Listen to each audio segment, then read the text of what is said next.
Memphis, Memphis, Memphis, Memphis, Memphis, Memphis, Memphis, Memphis, Memphis, Memphis, Memphis, Memphis, Memphis, Memphis, Memphis, Memphis, Memphis, Memphis. Nothing but Memphis. Everywhere we go, it's Memphis. Memphis, Tennessee, the beautiful land in the world. And I'm thankful for this guy who tweeted and said I don't have that fire in my eye no more. That game right there was for him. That's what I do. I prove people wrong each and every night, and that's for him right there. Hi, this is Tom Izzo at Michigan State, and you're listening to Grizz 901. Yo, what up, and welcome back to another episode of Grizz 901, the post-game edition of Grizz 901, brought to you by Bluff City Media. We're coming off of a ugly, disgusting loss. We're going to chop this one up to the refs. We're going to get into the game in its entirety tonight. We're going to talk about the Bane game and where he literally played his tail off the entire game. We're going to get into the refs because that is a guarantee of something we're going to discuss. And then we're going to just kind of talk through a little bit of what the defense looks like, because the offense isn't the issue at this point. It has been the defense. And at the very end of the show, we're going to go ahead and take a break and then get to your preview of the next game. But you know what? We got to bring him in. We're not excited, but we're here. Listen, that game was better than it should have been. I thought the Grizzlies would come back to win. They couldn't hit some key shots. This guy's going to hit key shots each and every single show.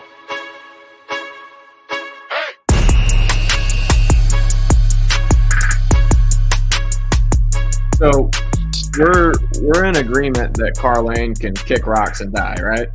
I'm not sure how he's going to get back to this hotel tonight, but I'm interested in seeing what route he takes. Well, if you see a hotel on fire in Memphis, I got 3 guesses for who's staying there. Dude. What a night, man. What a night. So the Grizzlies take the loss, 127-121. It was ugly. It was disgusting. Got a little interesting there in the third quarter. Jaren gets tossed, which, listen, I will say that the Grizzlies have played with little to no emotion the entire night. And most of the time they had played with little to no emotion this entire season. That was the most emotional this team has been this entire season, and it was refreshing. It really was. I think it was something that if you can put that in a jar, that's what you open up every single night, but you're allowed to keep Jaren on the floor. That's what's big. I think hopefully they found something, but this is depressing as hell. I'm not going to lie. They found energy. They found a way to care. Like, is it that hard to find? Is that what has to happen for them to actually care about a basketball game? Because I'd rather they just cared in general. But yeah, man, it was a train wreck. I mean, Taylor Jenkins is, I'm pretty sure, the only person that was surprised when they gave up 3 wide open shots in a row in his zone. If anybody's been watching, like, there's at least one guy guarding air in the corner every time they run zone, and they keep running it. But yeah, the officiating was beyond abysmal tonight. Goon the Shooter asked, okay. Well, actually, he's not asking. He's saying Jaren holding this team back. I know that is prisoner of the moment because they played a little bit more energetic, and it was mainly because everybody was just at that point. The volcano has erupted. You're losing your mind at the referees. I think they got a little bit of that energy from that Jaren getting tossed in the game. But is this remotely true at all? No. Okay. If it is, it's an indictment of Taylor Jenkins and his staff, not Jaren. Jaren's been awesome this year. He's averaging, 26, 7, and then 3 blocks or something like that right now. 3 assists too. Nah. If it is true, then blame Taylor Jenkins and the staff. And it's not true. Okay, so let me give you his rebuttal. Goon the Shooter has, and if you're joining us at all, if you're on Twitter, thank you for, as always, because you continuously blow it up and check out the show.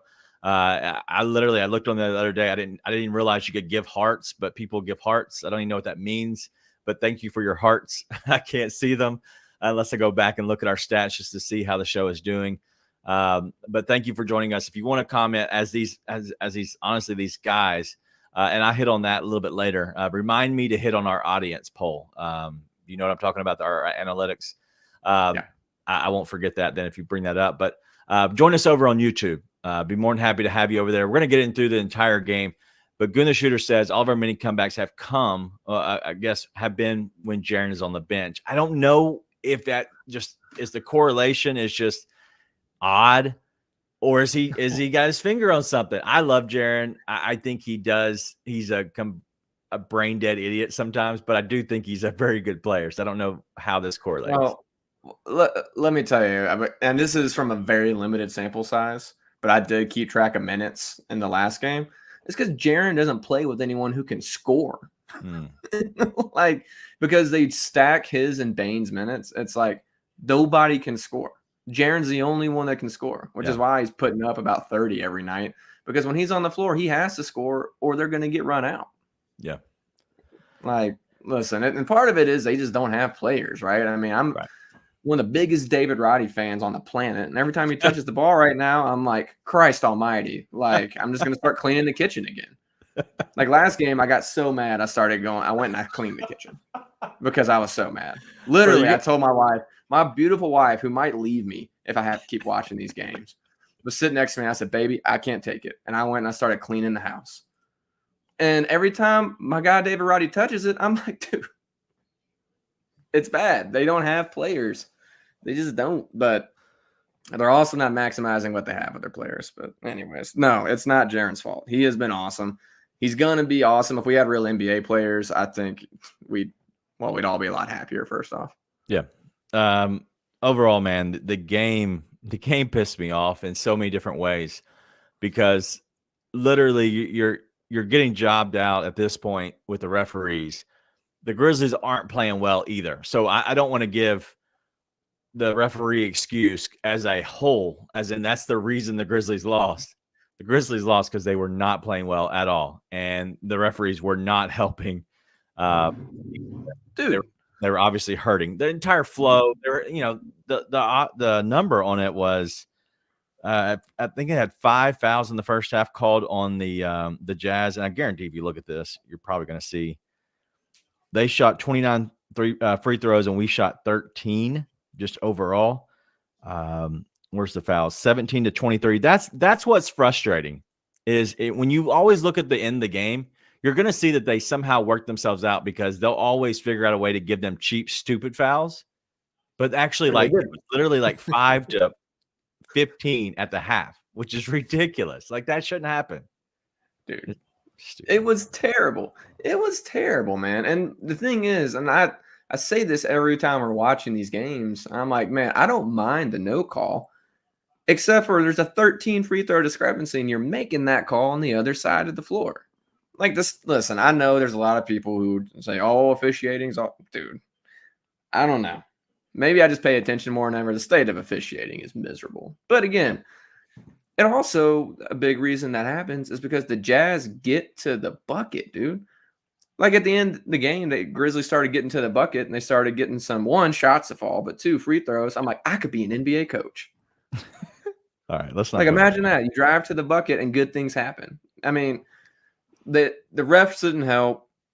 You certainly got to have guys make shots, but they shot almost 40% from the three-point line tonight, right? They shot 40% from 3. They're doing good things, but man, every once in a while they dick around with too many possessions. You can't just dance around on possessions. You're not good enough to turn the ball over. I know our guy Sane came on here and laughed at me when I said Marcus Smart turns the ball over too much, but like, dude, you can't give up any more possessions than absolutely necessary if you're the Grizzlies because you're not good enough right now to afford that. And so it's every time you turn the ball over, it feels like a huge blow, bigger than it would be if you're the Jazz.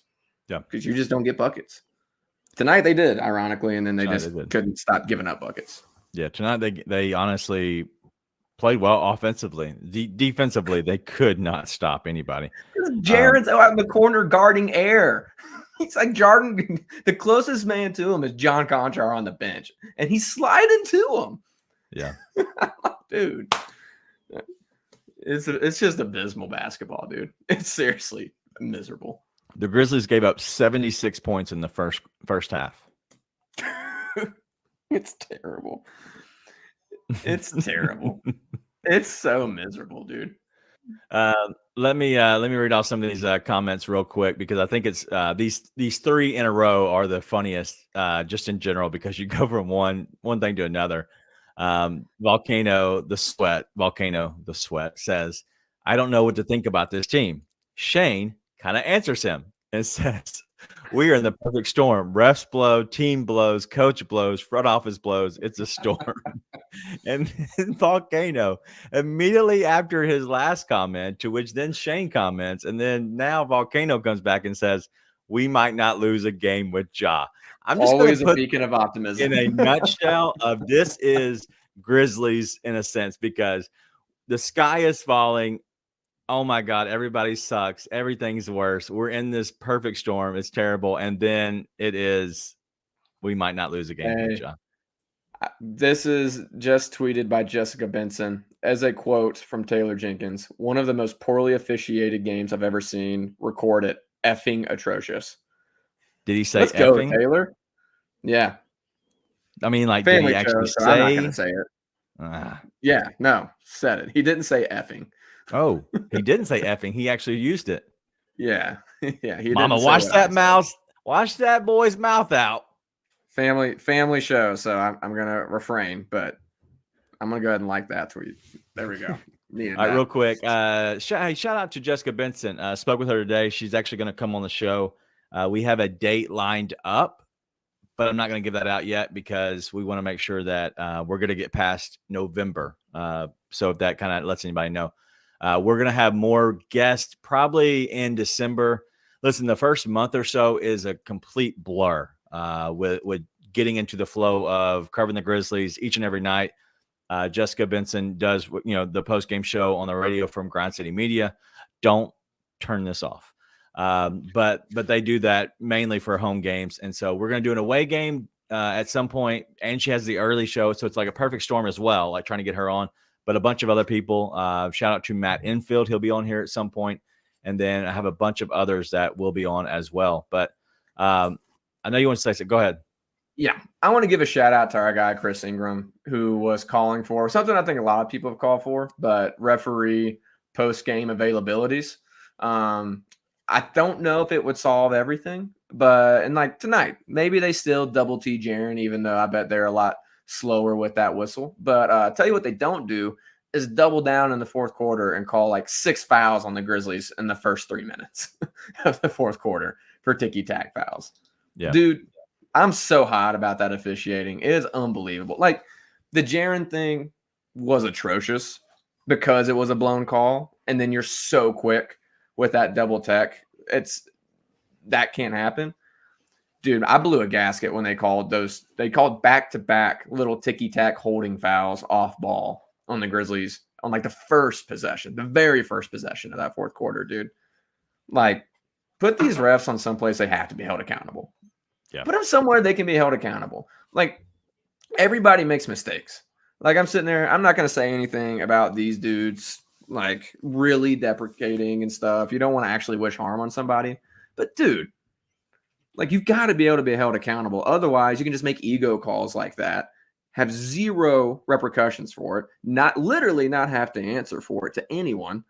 It's trash, dude. And it's garbage to watch. It's painful to watch. And it has people, I mean, we had somebody text us tonight, tell us that they're thinking about stopping watching the games because of how big of an impact ego officiating has on games that he watches. It's an issue when there's zero accountability. They got to fix it. Yeah, I agree. It's been bad. Tonight was like the icing on the cake. Terrible. Like, you're choking on the cupcake at this point. Like, it sucked. It was not fun. Well, and we're going to feel it more than other teams feel it because we're 1-8 and we do blow and our coach blows and our team blows.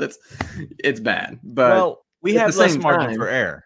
Like, we just do. Exactly. So we're going to feel it more than other teams and other fans feel it. At the same time, dude, like, this is not a new thing. Like, we've seen this happen. When Giannis got tossed the other night, it was an ego toss.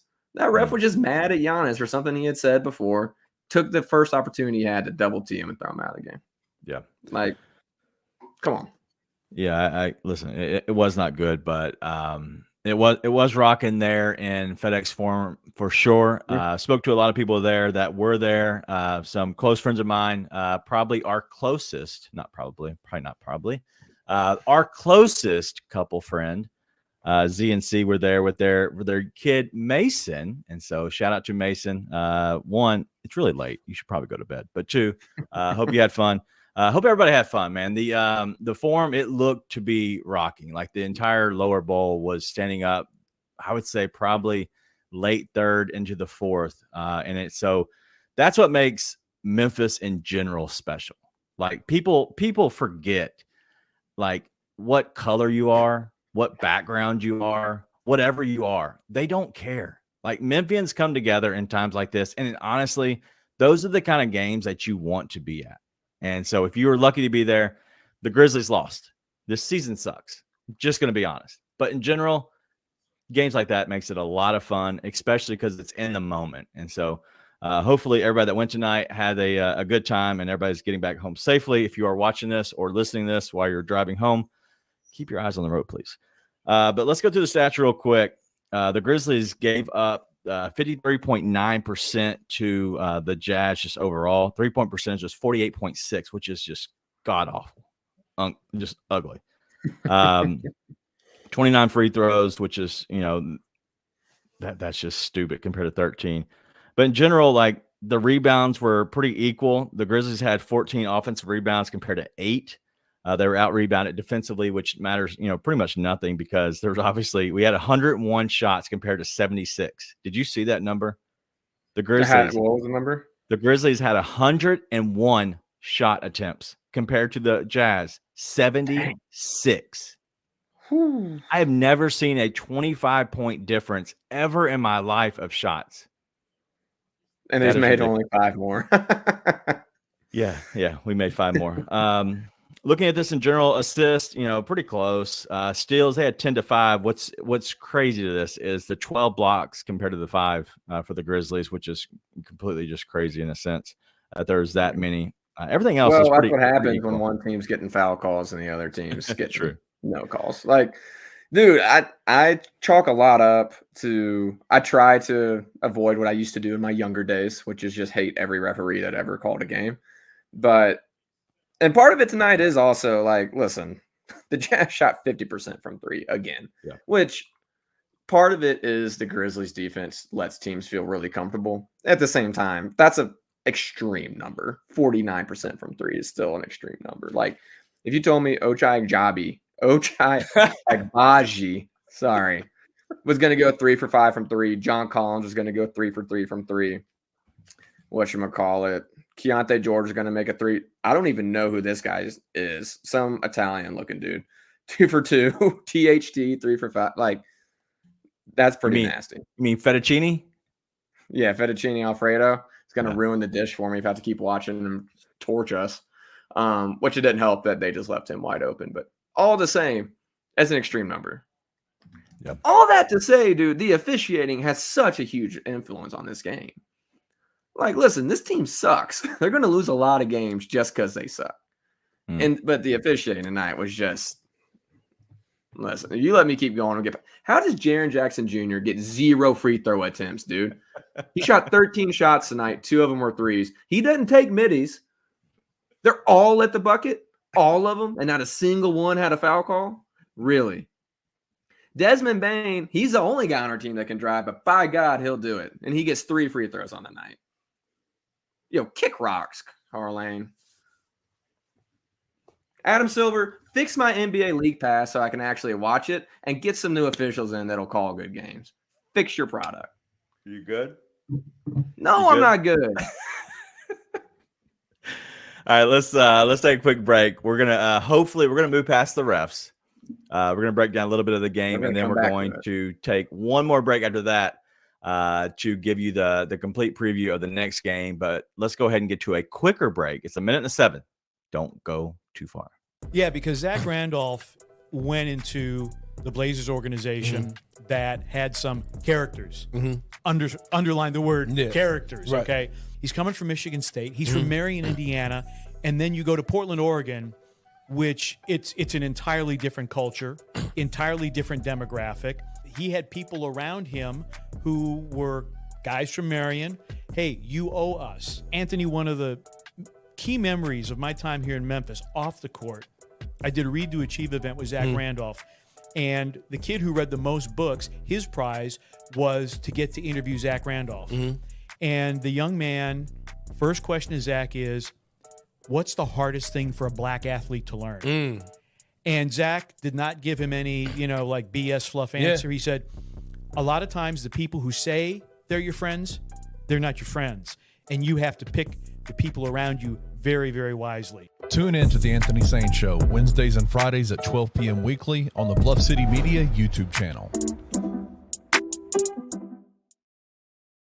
All right, real quick. All right, let's get to a little bit of the future, okay? We've talked so much about the refs in general. It's a simple thing of we need to kind of just move past it. If not, it's going to take over the entire show. So let's get this back on track a little bit. So the Grizzlies obviously lost 127 to 121, but let's talk about why, okay? Obviously tonight was not about the offense. What is it defensively that we're not doing?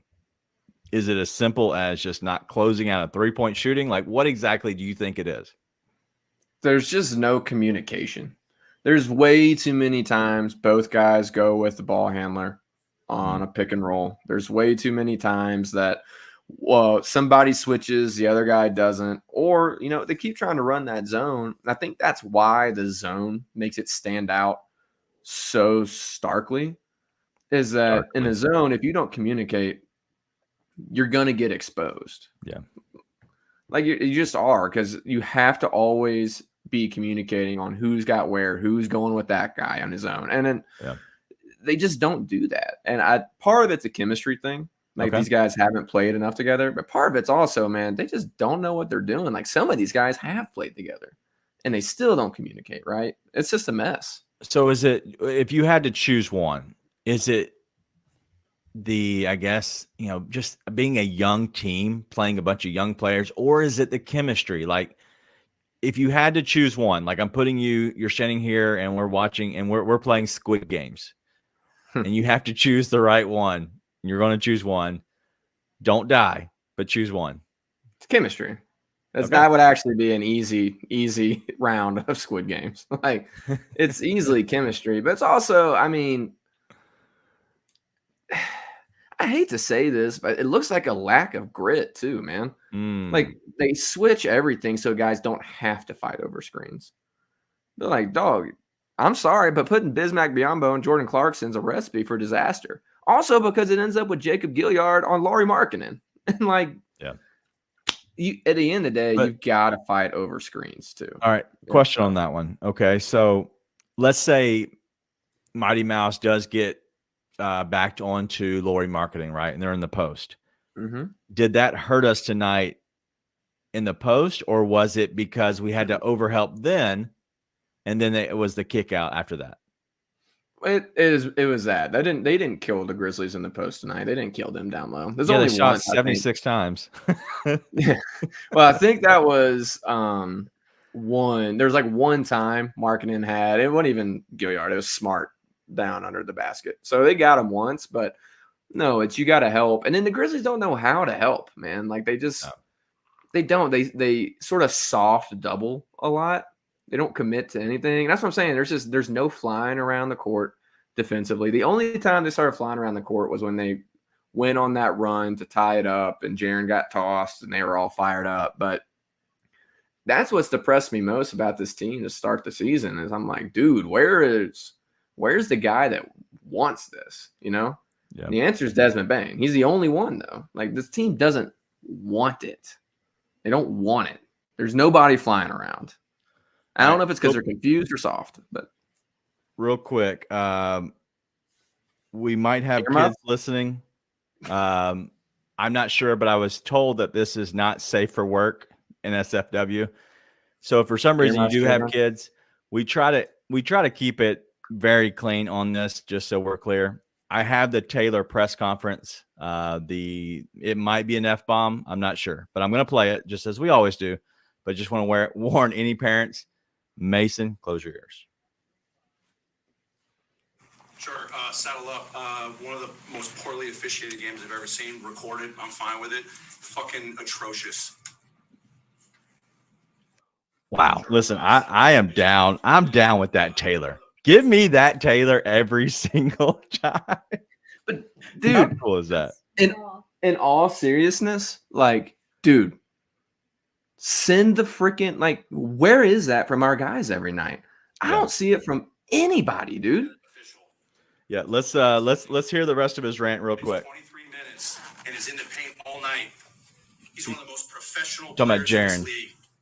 And gets a double technical foul. And the excuse I get is that he's charging at an official. It's called de-escalation. 29 free throws to 13. And I'm not that coach. You can go back into history. I've done this one other time. Our team is competing their asses off. Get your money's Competing their worth. asses off. Get your money's worth. And this is what happens. The interactions right now with the officials, complete disrespect. I know what's coming.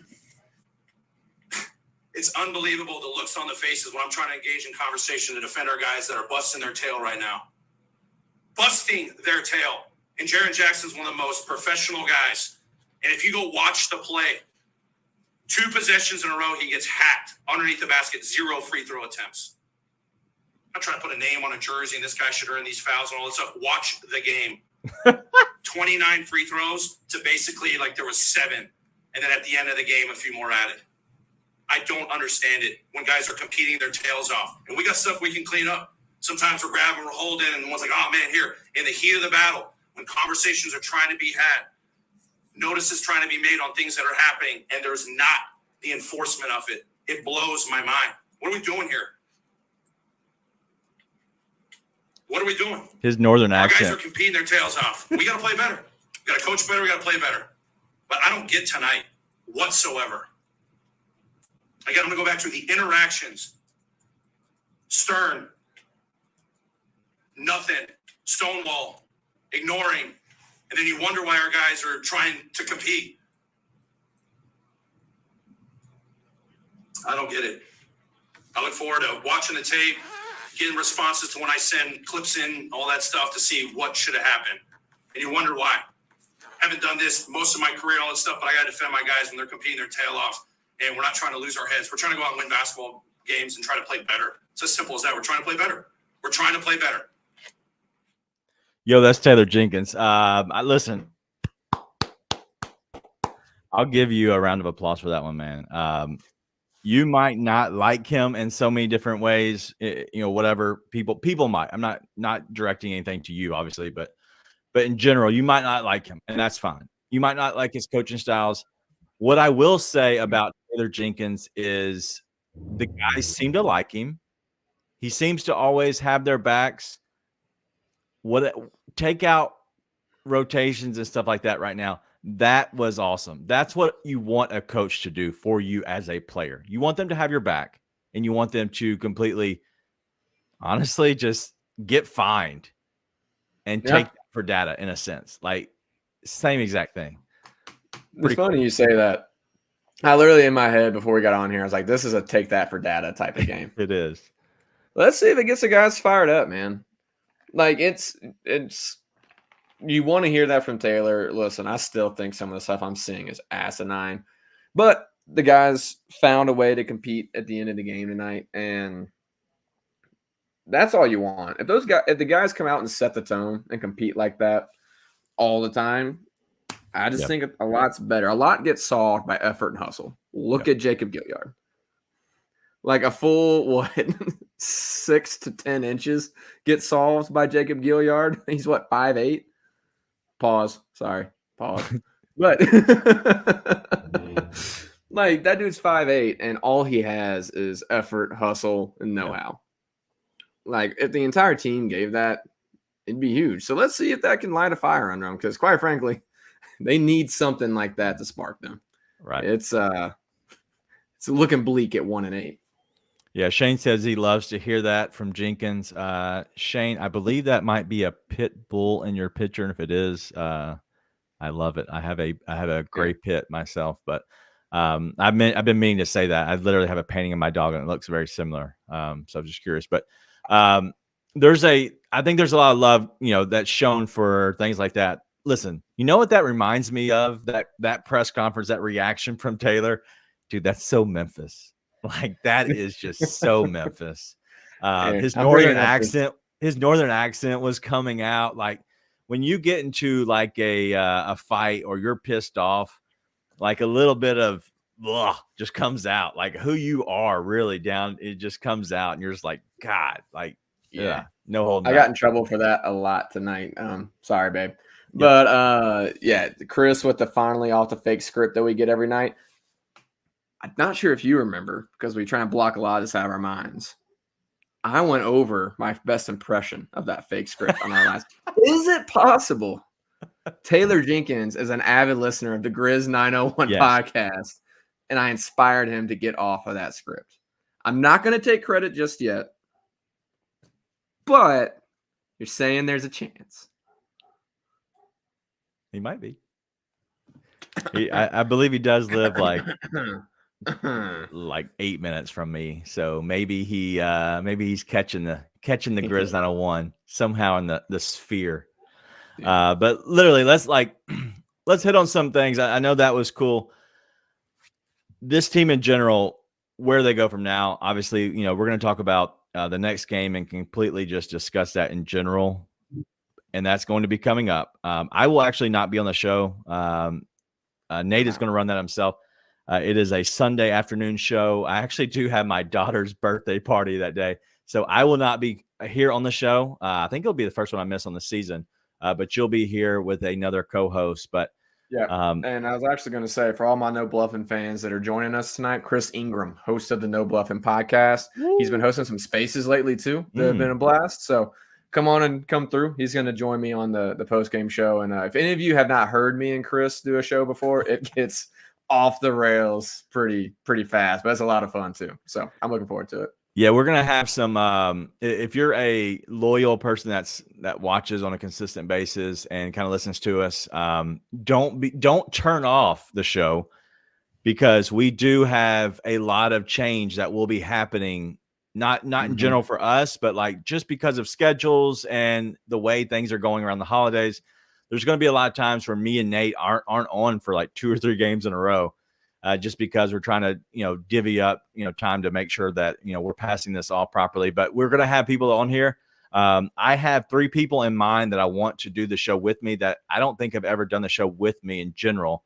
Plus, we're going to go outside the Bluff City Media box, at least for me. I like to go outside the box and try to invite some new people on to co-host with me, but also be a guest as well. So make sure you tune in. There's going to be a lot of things. We're going to try to keep it different and light. But also we're going to make sure we have some fun. So what's that laugh about? I wanted to give a shout out because I do, for anybody who is just joining us, hadn't been with us through this show in the past. I live in Salt Lake City. I tend to trash this state quite a bit. It's a lot of honkies, and the food says so, and the way people drive says so. It's a bit of a train wreck. I want to give a shout out to those Jazz announcers tonight. I was so sad I had to listen to the Jazz stream tonight, but I want to give them a shout out because they actually did a really good job. I never once thought about putting the game on mute. And then when the officiating got to the point where it did, I mean, the Jazz announcers never once acted like the Grizzlies were in the wrong for complaining. They were like, I mean, the officiating has been questionable all night. I mean, they were with it. So in a state where I tend to trash pretty much everything, the Jazz announcers did a really solid job tonight. So shout out to those guys. Yeah. Carlin can kick rocks. Definitely can kick rocks. All right, let's put a bow on this, and then we'll go ahead and move into the last segment, which will be the preview of the Clippers, who did lose. If they haven't lost yet, they are currently losing. Let me pull up the score real quick. They did lose. They lost to the Mavericks. Bad. So they're 0-3. They lost 144 to 126. It was over at halftime. The Mavericks were up 30, I believe, at halftime. I'm not sure what to think of the Clippers, but in general, give me a synopsis of what your thoughts are on the upcoming just small stretch of schedule. So we're looking at, just in general, we're looking at the Clippers on Sunday, right? So that's going to be it's probably a hit or miss game. That's probably the one that probably makes you think that the Grizzlies, I wouldn't say have a chance, but for the simple fact that the Grizzlies are playing a team that is trying to find their chemistry as well after acquiring James Harden. But then you're talking about the Lakers at the Lakers. This is a 3-game stretch, and then coming back, which will be the next Sunday against the Celtics, which is a back-to-back with travel, right? So just give me those 4 games. What's your thoughts on anything in general you're looking to see out of this team other than wins? I've already said it. Come out on fire, dude. Like, come out on fire every game. Yep.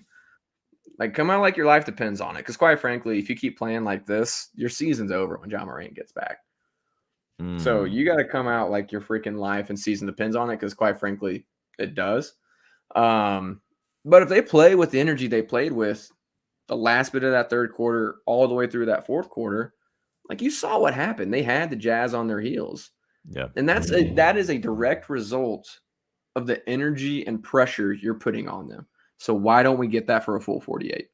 Like, why has that not happened yet? It has to happen.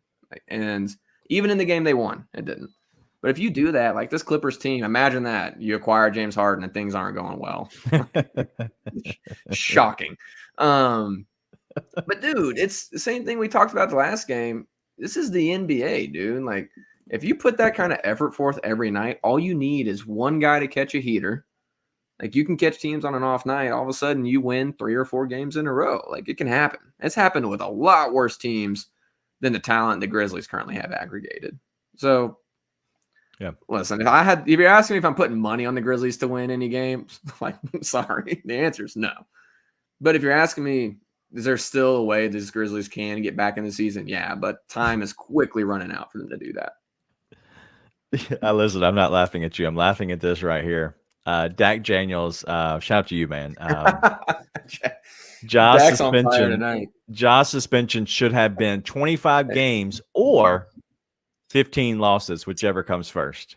So, little Dak Daniels. I got a little Dak Daniels single barrel tonight. Very underrated. Very underrated. I got my 8-year. Can you see it? Upside down. I'm going. Yeah, I see it. It's an 8, Daniel. There's no upside down. It's the same both ways. Well, that's the heart for my wife. It was our anniversary gift for our 8-year anniversary. That's nice. 2 years ago, a year ago, whatever. That is nice. Anyway, all right. Enough about what tonight was. We're going to go ahead and end that part. We're going to take a small break. I'm going to cut this one short. If I can cut it right in the middle, we're going to try to take another minute break. With this one, it says it's 2 minutes. I'm going to try to hit it in a minute, and then we'll get to the preview of the Clippers that we have Sunday. So hopefully I do right. That's not it. Seth Bennington just still. He doesn't look himself. He just doesn't. In the big moments, he's not making the plays that have to be made. If you look at the raw stats, they're not terrible. But the 2 interceptions. Yeah. And he fumbled twice. They didn't lose those fumbles, but 2 fumbles and 2 interceptions, one of them coming at a terrible time on a 4th down late in the game when Memphis really needed to put points on the board. But I just don't think Seth is playing well enough to elevate this team. Right. I think he's playing well enough for Memphis to be fine. But as far as for them to do something special and to elevate this team, he's just not playing like that. Tune in to On the Bluff with Christian Fowler and Gabe Kuhn every Tuesday at 12 p.m. on the Bluff City Media YouTube channel. All right, look at that. We finally figured it out. Sorry, there's so many videos over here. I'm going to eventually figure this out. But real quick, shout out to our other shows that we do here on the Bluff City Media Network. Our main guy, my brother from another mother, the Anthony Sane Show, Wednesdays and Fridays at noon. If you're missing it, you're missing out. That's just plain and simple. But if you're looking for some Tiger stuff, how are the Tigers doing right now? Do you know? They just won. They're 2-0. Went to Missouri. No way. They beat Missouri. I looked up. I forgot Penny was suspended. And I was like, who's that honky coaching the Tigers? But they went in. They won by 15, man. They looked pretty good, 15. Too. Actually. I only caught some of that second half, and I was like, ooh, these boys are playing. So we got some guys covering that too. So even if the Grizzlies make you want to never turn on your TV again, we got some great shows over here covering the Tigers, and it looks like it's going to be a pretty fun season over there. So maybe you trade allegiances just for one season if this keeps going on. I might do that. So shout out to the Tigers. Yeah, man, that's a good win. Truly. Yep. You went into the doom of the Tigers, the Missouri Tigers, bro. They want to be relevant so bad, and they're just not relevant. They're not good at sports, but they want to be. Drew Lock. Is Drew Lock a Missouri Tiger? I think so. Exactly. Maybe. That's the point. Shout out to Tuesdays at noon. So you have Wednesdays at noon, right? And then you have your Fridays at noon. We'll go back the other day on the Bluff, Tuesdays at noon with Gabe and Christian. They talk about pretty much everything, but they're going to be very Tigers centric. But you want to talk about who is all about the Tigers, and that is Tigers Untapped. So make sure you hit up TJ and Trey. I can't read that, but I think it says something about 3:00. Can you see 3 that? p.m. Wednesdays. I don't know what the other part of that says. I don't know what day it is. So you I are apologize. getting old, brother. It's Wednesdays at 3 p.m. Is it Wednesdays? Yeah, Wednesdays at 3 p.m. Oh, there it is. Yep. Sorry. I have it on. Listen, I have a man. smaller screen. I have more to do over here than you. You just get to sit there and do the show. I got to actually push all these buttons. And then after that, we do obviously have Bluff City Bets. I think I did well tonight. I keep seeing notifications that I got some bets right. Sean does GBB Live. I think that is on the weekend he's doing. But make sure, most of all, you join us over at Bluff City Media. If you can be an insider, awesome. It's $5 a month. You can join the Discord and you can chat with all of us. You can see all what we have pretty much behind the scenes, where we can kind of just do a little bit of chatting in the different Discord channels. It is $5 a month. But most of all, if you can't do that, it's free to hit the subscribe button. Wherever you're watching this, go ahead and subscribe. If you're watching on Twitter, go ahead and follow us. You can follow us at Grizz 901 Podcast, but also you can subscribe to the show at Grizz 901 on YouTube. But mainly hit the. We're always going to be immediately live at Bluff City Media on the YouTube channel. So go ahead and subscribe to that. That's really the one that matters. We want you to be on Grizz 901. That's where we're going to have all of our content, all of our shows. I'm trying to do some shorts. I'm not good at it, but I'm trying. What I am doing, I don't know if you saw this, Nate, Mark, the boss, put me on this, is to cut our game preview, and put that on a video on its own. So it's like an 8 to 10 minute video of a game preview that we're going to be doing. And so speaking of the game preview, the Clippers, we play them Sunday. 2:30. Make sure you tune into this show. It'll be about 5:00 in the afternoon, right before dinner. It's probably right at our dinner time for my family. What's your thoughts initially on the Clippers? Oof, I mean, they're a train wreck. They're not as big of a train wreck as the Grizzlies right now, but since a team that's struggling to find its way with the James Harden acquisition, but they've got a lot of good players. They've got Paul George, Kawhi Leonard, Russell Westbrook. As much as people love to make a meme out of him, is still a good player. But it's one of those games that's early afternoon. It is a home game. Is that correct? Yes. No, it's on the road. On the road. So it is in LA, but it's one of those weird afternoon games. Energy will probably be low. And if you come out, punch them in the mouth, really come out firing, you have a chance to take that game early and then hold it until the end. But, same thing. This team comes out with a full 48 effort. They can compete any night. They can give themselves a chance to win. If they don't, then it's going to go downhill fast for them. So depends on what team comes out. I expect to see them coming out with a little bit more grit to them than they came out with really so far this season. But we'll see. I've expected it a lot and I haven't seen it yet. Yeah, the Clippers are 3-5 as of right now. The Grizzlies are now 1-8. Do you think that they're freaking out 3-5? Clippers? No. They're 3-5. They've got Paul George, Kawhi Leonard, James Harden, Russell Westbrook. They maybe should be freaking out because they traded for James Harden, which has worked out for literally no one ever. So they probably should be freaking out because they made a massive mistake doing that. But not yet. I mean, you're 3-5, but you're the Clippers. You have a bunch of good players. You just brought in another one who you think's an amazing player, obviously. No, they're not freaking out. All right, they're not worried about this game. So real quick, somebody just looked up something on, I believe it was NBA, maybe the NBA app. And if you look at the preview for the Clippers and the Grizzlies, the Clippers at that time, literally 18 minutes ago when he looked at it, the Clippers were 3-4. And they had the Grizzlies at 2-16. Oof. Oof. Did they hit too many buttons, or are they telling the future? Do we have a Grizz teller over here? If you the script's out, if the script says 2-16, Nate, are you freaking out? No, I'm just done. If they are 2-16, I will have been done long before we get to the 16. Bro, I don't know if you know this. We're on pace for that. I know. We just went 1-8. We could do this again. I am well aware. Sheesh. All right, let's the panic button will be pressed at that point. My panic button. I'm just going to enjoy the fact that Desmond Bane's amazing.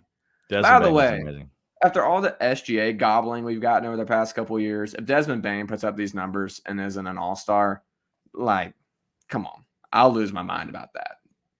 He's got to win some games. He'll win some games with Ja to at least put him in the discussion, but they're always going to hold it against him. Whatever these first 25 games are, they're going to hold it against him.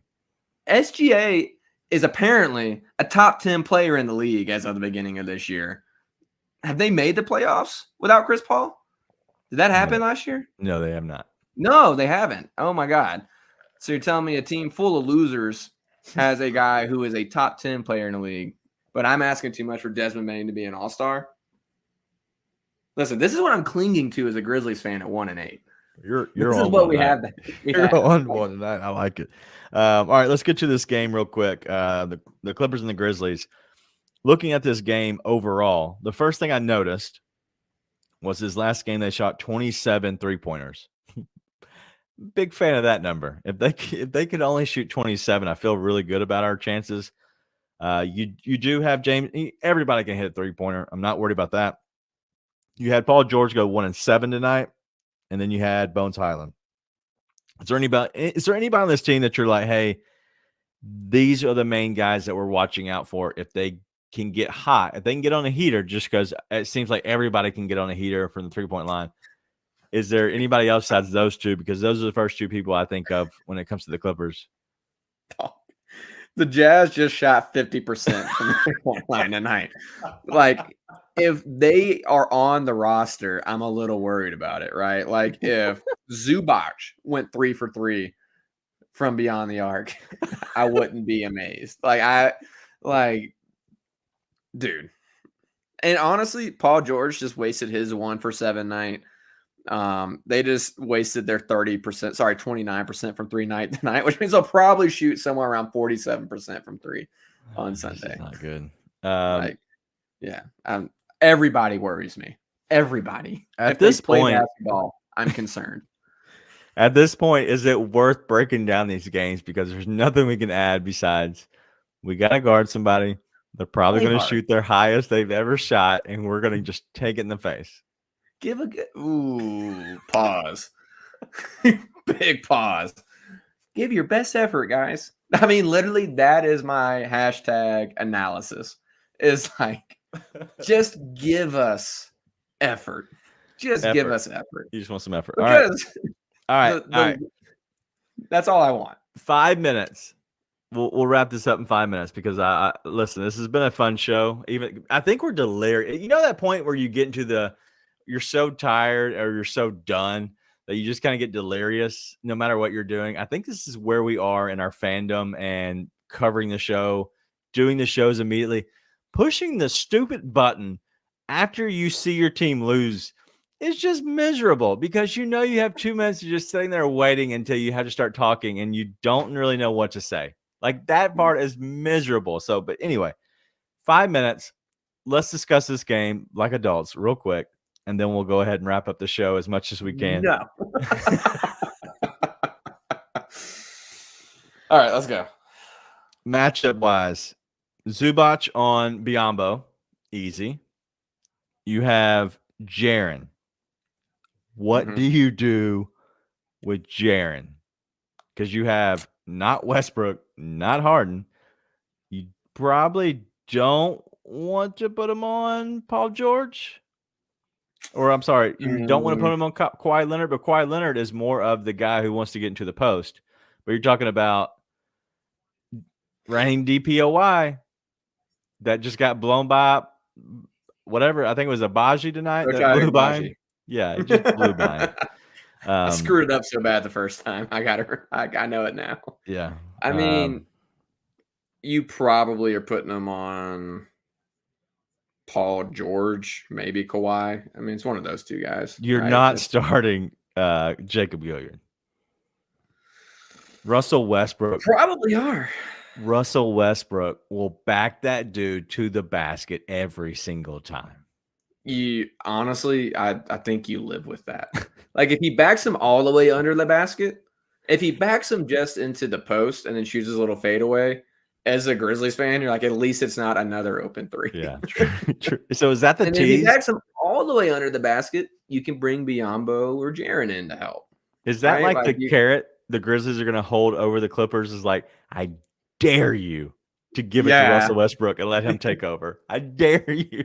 Well, unfortunately, the way the season's gone, he will succeed. Right? That's just unfortunately how it's gone. But I mean, that's sort of what you live with, right? Because at the end of the day, Paul George and Kawhi Leonard are getting a bunch of good shots. You're much more worried about that than you are Russell Westbrook backing down Jacob Gilliard. Right. You just are, right? So you probably are doing that. I mean, honestly, I don't really know what else you're going to do. That's disgusting to me. Listen, Gilliard played well tonight. He earned those minutes. Yes. Listen, I'll eat that crow for sure. Mighty Mouse played his tail off.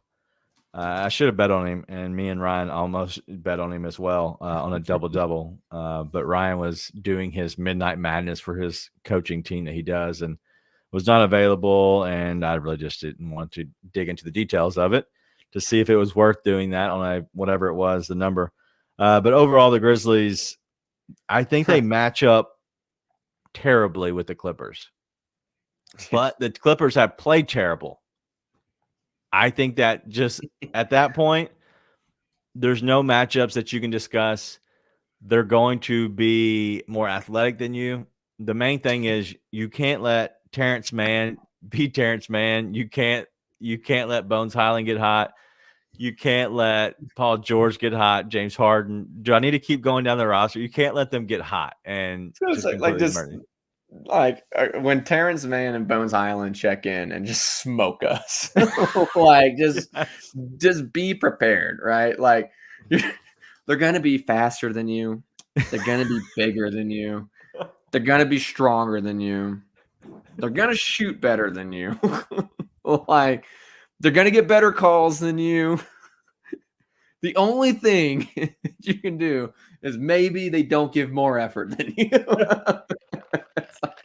That is where I'm at as a Grizzlies fan. This is where we're at. That's sad. Here's my question to you. Oh my God. If we do get to a 2-16 pace, let's say we're 3-22. I'm quitting. Are you happy Ja Morant's coming back? Or are you pissed that he's going to possibly screw up your odds at the number one overall pick? Take the year. Take the year. All right. I promise. No, let's get away from that. We're not there yet. We'll have that conversation when we get there. That's as dead as the chat. That's as dead as the chat. As soon as we got off the rails and just went a little off the radar, the chat died as well. So I apologize. We're trying to get this back on the tracks, but at this point, just like we just said, we don't know what to talk about other than like literally we sucked, got past halftime. Jaren loses it, gets thrown out of the game.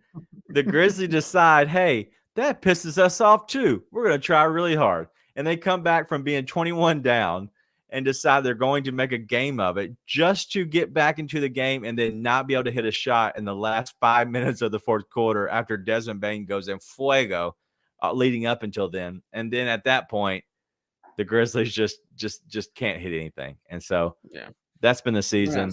It is what it is. That's all I have. Anything else you have for this tonight? I think we're just going round and around for no reason. Nah. All right. I got nothing. All right, so make sure you follow us if you do not mind. Hit the like button; we'd appreciate it. Hit the subscribe button over at Bluff City Media or Grizz 901 Podcast. Anywhere you can find us, we will be there. We always pull the audio and send it over to Spotify, Apple, wherever you are listening. The analytics. One last thing, and this is going to go on deaf ears. I might say it again when we have a bigger audience because a lot of people have left at this point. At the end of the show, dude, we are doing big numbers over in New Zealand and with the ladies. I looked at our numbers and we are 46% female audience. So whatever we're doing, thank you, ladies. If you enjoy this show, because honestly, women listening to sports, listening to basketball, it doesn't happen as often. And so if we're able to be an outlet for you, if you want to join us, and if you want to hit the comments, we'd be more than happy to obviously bring you up just as we do anybody else. But we just want to say thank you. That doesn't always happen. And so I was proud of seeing that. I don't know if that's going to happen every time, but the very beginning of the month, or very beginning of this show so far this season, leading all the way to back, I guess the 25th. So before then, it was 46% female. And so that was pretty cool to see that. And so shout out to the ladies. But I just wanted to say that because I think that's important, but also that's pretty cool. I didn't think we had that big of a divide, or really honestly a pretty even split with guys and girls. So that's all we have. We're hoping that the Sunday game goes a lot better. As somebody else said, if Chris comes on the show and the Grizzlies win, then it looks like Chris is back for the long haul because I am not good for the winning, obviously. But that's all we have, man. It's been a blast. I thought the Grizzlies were going to come back and win. They didn't. But in the end, there are Grizzlies, and we're going to keep supporting them no matter what. So we'll be back here Sunday. Make sure you don't miss out on the show. Tell a friend, be a friend. Let them know about the Grizz 901 podcast, your favorite Grizzlies postgame show. Be nice and tell your friends.